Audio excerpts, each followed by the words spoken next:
കഴിഞ്ഞ മെയ് 28 മധ്യപ്രദേശിലെ ചില സ്ഥലങ്ങളിലെ ജിമ്മുകളിൽ മുസ്ലിം യുവാക്കൾ വരാൻ സമ്മതിക്കില്ല. വന്നു കഴിഞ്ഞാൽ നമ്മുടെ വാനരസേന അവരെ ആക്രമിക്കും, അതല്ലെങ്കിൽ ആ ജിമ്മ് പൂട്ടിക്കും. അതാണ് അവിടുത്തെ ഒരു അവസ്ഥ. എന്ത് മനോഹരമായ ആചാരങ്ങളല്ലേ. കഴിഞ്ഞ ദിവസം മെയ് 28 അവിടെ നിന്ന് വന്നിട്ടുള്ള ഒരു ന്യൂസും അതിൻ്റെ വിഷ്വൽസും ഉണ്ട് നമ്മളിപ്പോൾ കണ്ടുകൊണ്ടിരിക്കുന്നത്. അതായത് മധ്യപ്രദേശിലുള്ള അയോധ്യ നഗർ ഭോപ്പാലിലാണ് മെയ് 28 ഈ സംഭവം ഉണ്ടായത്. The police warned a gym owner not allow any Muslim individual on the premises after accompanying VHP Bajrang Dal members who raided the gym over the presence of Muslim trainers and freelancers. The member also questioned those training at the gym and checked their identification. അതായത് പോലീസിനെ കൂട്ടിയാണ് വന്നത്. ആദ്യം ബജ്രംഗ് ദളിൻ്റെ ആൾക്കാർ വന്ന് raid ചെയ്യും, അവിടെ മുസ്ലിങ്ങളുണ്ടോ നോക്കും. മുസ്ലിങ്ങൾ ഫ്രീലാൻസ് ആയിട്ടോ ട്രെയിനേഴ്സ് ആയിട്ടോ അല്ലെങ്കിൽ അവിടെ മുസ്ലിങ്ങൾ അവിടെ ജിമ്മിൽ പ്രാക്ടീസ് ചെയ്യാൻ വരുന്നവരുണ്ടെങ്കിൽ അവരെ ആ ജിം ഒന്നുകിൽ അടയ്ക്കണം, അതല്ലെങ്കിൽ അവരെ ഒഴിവാക്കണം. അത് പോരാത്തതിന് പോലീസിനെയും കൂട്ടി വന്ന് ഇവരെ റെയ്ഡ് നടത്തേണ്ട ഒരു അവസ്ഥ. നമ്മുടെ നാടാട്ടോ, നമ്മുടെ ഇന്ത്യയിലെ അവസ്ഥയെ കാണുന്നത് നിങ്ങൾ. ഈ വാണങ്ങളെയാണ് നമ്മൾ നമ്മുടെ നാട്ടിലെ ഭരണം കൊടുക്കണം എന്ന് പറഞ്ഞ് നടക്കുന്നത്. ഒരു സ്ഥലത്തെ ചാണകം ചവിട്ടിയുള്ളൂ, അവിടെ തന്നെ അനുഭവിച്ച് തീർത്തുകൊണ്ടിരിക്കുക അപ്പോൾ അവിടുത്തെ ആൾക്കാർ. അപ്പോൾ നമ്മുടെ നാട് ബാക്കിയുള്ള സ്ഥലങ്ങളും കൂടെ കൊടുത്തു കഴിഞ്ഞാൽ ഇതുപോലൊക്കെ തന്നെ അവിടെ ഉണ്ടാകാൻ പോകണ്ട. മുസ്ലിങ്ങൾ അവിടെ കയറാൻ പറ്റില്ല, മുസ്ലിങ്ങൾ ഇവിടെ കയറാൻ പറ്റില്ല, ക്രിസ്ത്യാനികൾക്ക് അത് ചെയ്യാൻ പറ്റില്ല. ക്രിസ്ത്യാനികളെ പള്ളിയുടെ മേലെ സാഫ്രോൺ നമ്മുടെ കാവിക്കൊടി കോണകം വരെ കെട്ടുന്നൊരവസ്ഥ.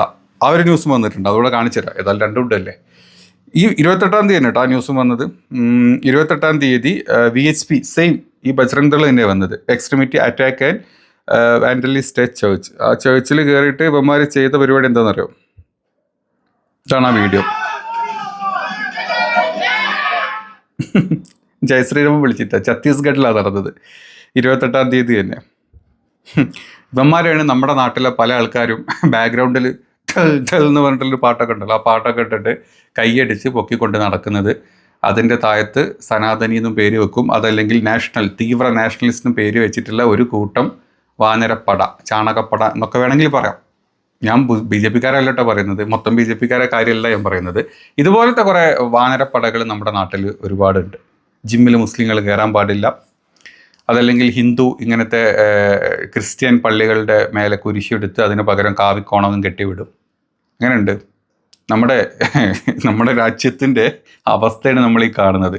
ഇത് അക്സെപ്റ്റ് ചെയ്തു തരാൻ ഒരിക്കലും പറ്റാത്തത് നമ്മുടെ നാട്ടിലെ സംഘികൾക്കും ഈ പറഞ്ഞ വാനര കൊരങ്ങ സേനകൾക്കും പിന്നെ കുറച്ച് ക്രിസംഗികൾക്കും മുസംഗികൾക്കും കുറച്ച് ചെറ്റകളും ഇപ്പോഴും ഈ പാർട്ടിനെയും താങ്ങി നടക്കുന്നുണ്ട്. 2014 മുമ്പും കോൺഗ്രസും അതിന് മുമ്പ് BJP ഒക്കെ ഭരിച്ചിരുന്നു. അന്നൊന്നും ഇല്ലാത്ത അവസ്ഥയിലോട്ട് രാജ്യത്തിനെ കൊണ്ടെത്തിച്ചിരിക്കുന്നു. ഇപ്പം തൊട്ടതിനും പിടിച്ചതിനും എല്ലാം വർഗീയത.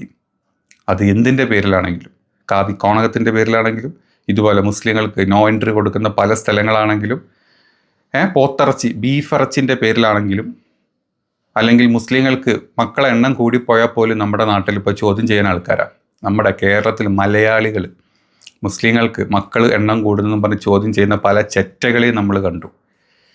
പിന്നെ പല സ്ഥലങ്ങളിലും മുസ്ലിങ്ങൾക്ക് അല്ലെങ്കിൽ ഹിന്ദു സ്ത്രീകളുടെ താലി പൊട്ടിച്ചെറിയുന്നു എന്നും പറഞ്ഞിട്ട് നമ്മുടെ രാജ്യ നേതാവ് തന്നെ പ്രസംഗിച്ച് നടക്കുന്ന നാട്. അല്ലെങ്കിൽ പല സ്ഥലങ്ങളിലും ചെന്ന് കഴിഞ്ഞാൽ അവിടുത്തെ ഈ എലക്ഷൻ തെരഞ്ഞെടുപ്പ് പ്രചരണ ജാഥകളിൽ വന്നിട്ട് ഹിന്ദുക്കളുടെ മംഗൾസൂത്ര കാത്തു സൂക്ഷിക്കണമെങ്കിൽ മുസ്ലിങ്ങൾ ഈ നാടിൽ നിന്ന് വേണ്ട, അല്ലെങ്കിൽ ഈ നാട്ടിൽ ഉണ്ടാവരുത്, അതല്ലെങ്കിൽ അവർ മാട് തിന്നുന്നുണ്ട്. മാട് പറഞ്ഞാൽ ഈ ആടിൻ്റെ ഇറച്ചി തിന്നുന്നുണ്ട്, പ്രതിപക്ഷ നേതാവ് ആടിൻ്റെ ഇറച്ചി തിന്നുന്നുണ്ട്, അതല്ലെങ്കിൽ മുസ്ലിങ്ങൾ പശു എന്നാണ് അത് പറയുള്ളൂ. അവർക്ക് ബീഫ് എന്താണ്, ബഫല്ലോ എന്താണ്, പശു എന്താണ് തിരിച്ചറിയാനുള്ള ബോധമില്ലാത്ത വെറും ചാണകങ്ങളാണ്. അങ്ങനെ തിന്നുന്ന ആളുകളുടെ രാജ്യമാണ്. അതുകൊണ്ട് രാജ്യം എൻ്റെ കൈകളിലേക്ക് തരൂ, ഞാൻ സുരക്ഷിതമാക്കി തരാം എന്നും പറഞ്ഞിട്ട് പ്രചരിപ്പിച്ച് നടക്കുന്ന ചില പ്രത്യേകതരം വേടം പറഞ്ഞ പോലത്തെ ചില പ്രത്യേക വാളെടുത്ത ആളുകളും നമ്മുടെ നാട്ടിലുണ്ട്. അപ്പം ഇങ്ങനത്തെ ആൾക്കാരുടെ ഇടയിൽ നമ്മൾ ഇതൊക്കെ തന്നെ പ്രതീക്ഷിച്ചാൽ മതി. ഇനി എന്നാണാവോ ഇപ്പം ജിമ്മിലുള്ള ഇത് എൻട്രി നിർത്തി. ഇനി അടുത്ത കാലം മുതൽ മധ്യപ്രദേശിലും അല്ലെങ്കിൽ UP-യിലൊക്കെ ബസ്സിൽ മുസ്ലിങ്ങൾക്ക് കയറാൻ പാടില്ല, അതല്ലെങ്കിൽ പൊതു റോട്ടിൽ ഇറങ്ങി നടക്കാൻ പാടില്ല, അതല്ലെങ്കിൽ ഇനി ഇത് കൂടി ഒരു ഐറ്റമായിട്ട് മാറും. പണ്ട് കീഴ്ജാതിനെ കാണുമ്പം ഈ പറഞ്ഞ സവർണ ഹിന്ദുക്കൾക്ക്, അങ്ങനെ പറയാം, സവർണ ഹിന്ദുക്കൾക്ക് തോന്നിയുള്ള കടിയുണ്ടല്ലോ, ബ്രാഹ്മണക്കടി, ആ കടിയാണ് നമ്മുടെ നാട്ടിലെ ഭരണം നമ്മുടെ രാജ്യം ഭരിക്കുന്ന ഭരണ നേതാക്കൾ കൊണ്ടുവരാൻ നോക്കുന്നത്. പല BJP ഭരിക്കുന്ന സ്ഥലങ്ങളിലും മുസ്ലിങ്ങൾക്ക് ഓരോ സ്ഥലങ്ങളിൽ ഇങ്ങനെ ഇത് കൊടുത്തുകൊണ്ടിരിക്കുക, അങ്ങോട്ടുള്ള എൻട്രി നിഷേധിച്ചുകൊണ്ടിരിക്കുക. പല സ്ഥലങ്ങളിലുണ്ട്, പല ന്യൂസും വരുന്നുണ്ട്. ഇപ്പോൾ നമ്മൾ ജിമ്മിൻ്റെ ന്യൂസ് കണ്ട പോലെ കുറച്ചുകൂടെ കഴിയുമ്പം ഇവരെ കീഴ്ജാതി, പക്ക കീഴ്ജാതികളും ഹിന്ദുക്കൾ ഇവരെ കണ്ടാൽ കല്ലെറിയണമെന്നും അല്ലെങ്കിൽ മുസ്ലിങ്ങൾ അകറ്റണം എന്നുള്ള ഒരു ഐത്തത്തിലോട്ട് നമ്മുടെ രാജ്യം കണ്ട, ബാക്കി ലോകം ഇങ്ങനെ മുന്നോട്ട് കുതിച്ചുകൊണ്ടിരിക്കുമ്പോൾ നമ്മുടെ രാജ്യം പിന്നോട്ടാണ് കുതിക്കുന്നത്. അതിന് നിങ്ങൾ എന്ത് സമ്പദ് വ്യവസ്ഥയിൽ ഇന്ത്യ 4ാം സ്ഥാനം എത്തിയിട്ട് കാര്യമില്ല. കാരണം സമ്പദ് വ്യവസ്ഥയുടെ 40 മുതൽ 50% അദാനി അംബാനിൻ്റെയും പിന്നെ നമ്മുടെ BJP നേതാക്കന്മാരെയും പോക്കറ്റിലാണ്. രാജ്യത്തെ സാധാരണ മനുഷ്യന്മാരുടെ GDPയുടെ അവസ്ഥ നോക്കിക്കഴിഞ്ഞാൽ കുത്തനെ താഴോട്ടാണ്. 136 പൊസിഷനിലാണ് നമ്മൾ നിൽക്കുന്നത് ലോകത്ത്.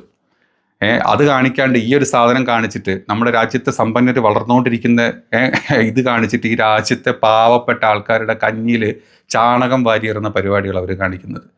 അപ്പോൾ ഏറെക്കുറെ കുറച്ച് കാലത്തിൻ്റെ ഇടയ്ക്ക് ഈ രാജ്യത്തോട്ട് ഇവരങ്ങ് സ്പ്രെഡ് ചെയ്ത് കഴിഞ്ഞാൽ പിന്നെ മുസ്ലിങ്ങൾ ഈ പണ്ടത്തെ കീഴ്ജാതിപ്പെട്ട ആൾക്കാരെ പോലെ അകന്ന് മാറി അയിത്തം പോലെ മാറി നിന്നോളുക എന്നുള്ള അവസ്ഥയിലോട്ട് എത്തിക്കും. അത് അടുത്തെത്തും, ഒരുപാടൊന്നും പോണ്ട, അതിന് അടുത്തെത്തും.